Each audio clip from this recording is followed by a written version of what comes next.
Olá a todos os amigos e as nossas amigas, retomando ou dando continuidade, melhor falando, aos nossos encontros semanais com a obra Palavras de Vida Eterna. Vamos hoje para o capítulo de número 122, Convite ao Estudo. Emmanuel faz as suas observações a partir da segunda carta de Pedro, capítulo 1, versículo 5. E vós também, pondo nisto mesmo toda a diligência, acrescentei à vossa fé a virtude, e a virtude a ciência. Então aqui é o título do capítulo, Convite ao Estudo, né, baseado, repito, na segunda carta de Pedro, lá no início, versículo 5 do primeiro capítulo, em que Pedro nos convida, né, há aqui um chamamento que a gente coloque toda a nossa diligência, ou seja, todos os nossos esforços, toda a atenção que nós pudermos ter, de acrescentar a nossa fé. Mas não somente a fé. Para ele, no entendimento dele, somente a fé, ela não é suficiente. Além da fé, nós devemos adicionar aí a virtude como mais uma conquista humana, né? De nós espíritos. E não somente ser um ser virtuoso, além disso, acrescentar à virtude a ciência ou o conhecimento, né? Então, há aí três palavrinhas que são extremamente importantes na nossa evolução, né? A fé, porque a fé ela é fundamental para que a gente entenda os acontecimentos, para que a gente se fortaleça nos momentos em que, especialmente nos momentos que são mais delicados da nossa vida, como, por exemplo, a perda de um ente querido, quando o ente querido retorna ao plano espiritual. A virtude é aquilo que vai nos conduzir aos bons caminhos, né? Aos caminhos que nos conduzem a Deus. E a ciência, ela o conhecimento é extremamente necessário para que a gente entenda os caminhos, para que a gente saiba o porquê daquele caminho, saiba o porquê daquele ensinamento, a gente saiba o porquê, as razões, né, que nos levam ao fortalecimento da fé e por consequência, também adquirir virtudes. Então, é um texto, né, de muito tempo, é um texto lá do ano, acho que do ano 67 a.C., em torno disso, depois de Cristo, perdão, mas que é de uma atualidade, né, inquestionável. Então a gente vai agora para a mensagem de Emmanuel, né, ver o que ele vai nos trazer com relação a essa temática, tá? Então vejamos aqui. Milhões de criaturas possuíram a fé no passado, revelando extremada confiança em Deus. Mas, porque a bondade lhes desertasse dos corações, ergueram suplícios inomináveis para quantos não lhes comungassem o modo de sentir e de ser. Vejam isso. Milhões de criaturas possuíram a fé no passado, a fé no Criador, uma fé trazida pelas Escrituras, mas porque a bondade desertasse os nossos corações, ou seja, a gente afirma conhecer a Deus, afirma temer, utilizam mesmo essa palavra, muitas pessoas ainda usam o temor a Deus, mas está faltando a bondade em nossos corações. que com essa ausência de bondade foram erguidos suplícios inomináveis. Quantas pessoas executadas, exterminadas em nome de Deus. Quantas pessoas que tiveram as suas experiências de vida destruídas por uma maldade sem limites.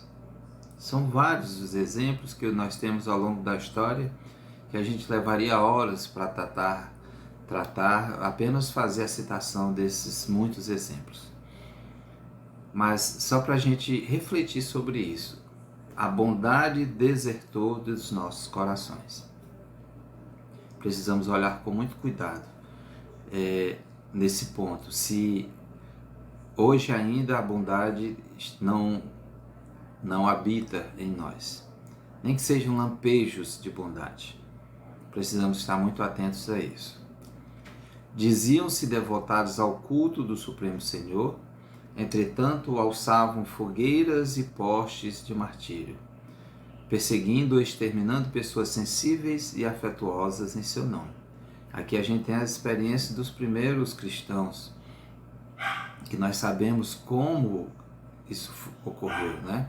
Morte mesmo em cruzes, né? Botando fogo em pessoas vivas, um verdadeiro terror, né? Isso em nome do Supremo Senhor.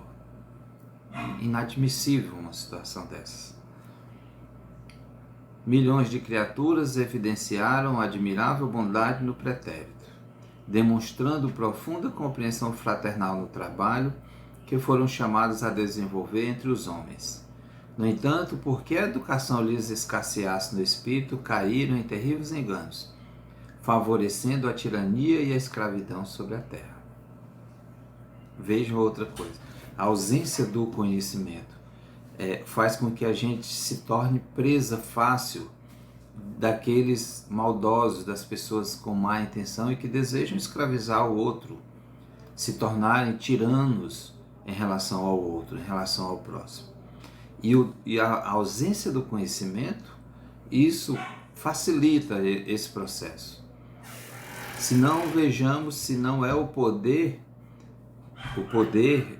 temporal que ainda escraviza consciências, querendo cada um desses poderes atrair as consciências para o seu modo de pensar, explorando as pessoas através do trabalho, um trabalho exaustivo. Ainda há nos dias atuais, mesmo legalmente a gente não tendo mais a escravidão como algo formal, tal qual o modelo como era antigamente, especialmente nos anos mais recentes, em que os africanos se tornaram mercadoria, né, uma coisa extremamente abominável que felizmente foi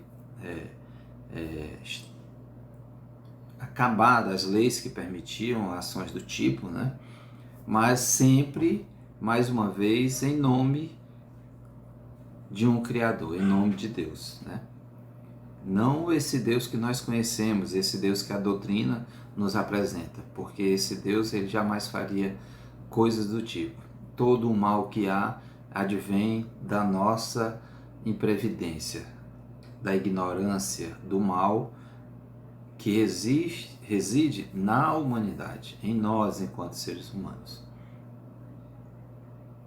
Denotavam obediência a Deus no exercício da própria generosidade. Entretanto, compraziam-se na ignorância, estimulando delitos e abusos a pretexto de submissão à vontade divina. Olha isso.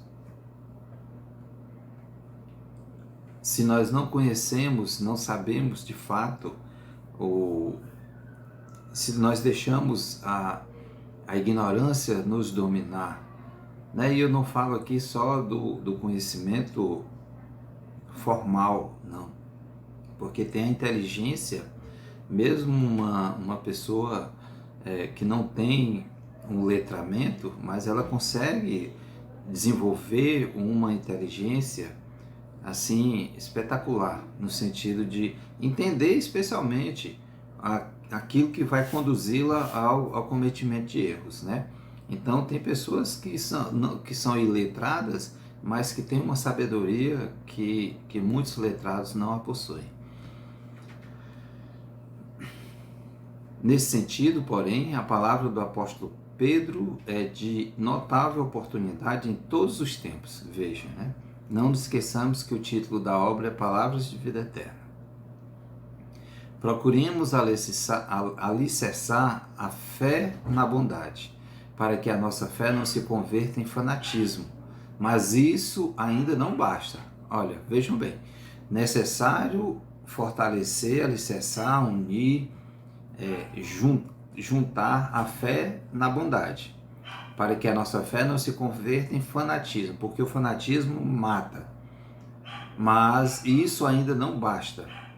É forçoso, é necessário, é obrigatório coroar a fé e a bondade com a luz do conhecimento edificante. Unir a fé e a bondade com a luz do conhecimento edificante. Todos necessitamos esperar no infinito amor. Todavia será justo aprender como. Todos devemos ser bons. Contudo, é indispensável saber para quê. Para que eu devo ser bom? Para quem eu devo ser bom? E que tipo de bondade eu devo exercer? Né? Então, tem um porquê, tem uma razão.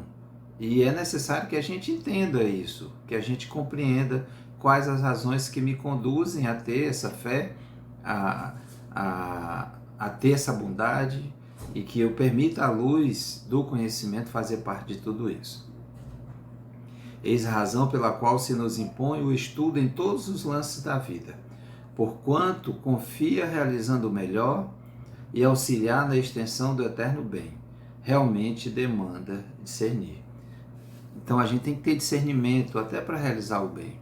Eu volto a falar aqui que eu disse que tem pessoas iletradas que têm uma sabedoria assim muito superior a muitos outros que são letrados, que têm o conhecimento. Porque esses têm o coração, sabem porque não tem, volto a dizer, não tem o conhecimento científico, não tem o conhecimento letrado, a educação formal, mas tem esse conhecimento do amor e sabem as razões por que devem praticar esse amor, por que devem praticar o bem. Mas é claro e é evidente de que quando se obtém o conhecimento, quando você tem o entendimento da necessidade de exercer um determinado papel em uma determinada circunstância da vida, então você está apto ali a fazer, tem as possibilidades, você tem as ferramentas para fazer o seu melhor. Porque você tem a fé, que é algo que lhe traz a certeza, né, da bondade, a certeza de que você pode realizar algo, né, baseado sempre nos ensinamentos do nosso mestre. E a gente tem também a ciência, unindo a fé, a ciência, a gente vai adquirindo virtudes, e essas virtudes elas vão se transformando em algo favorável ao próximo.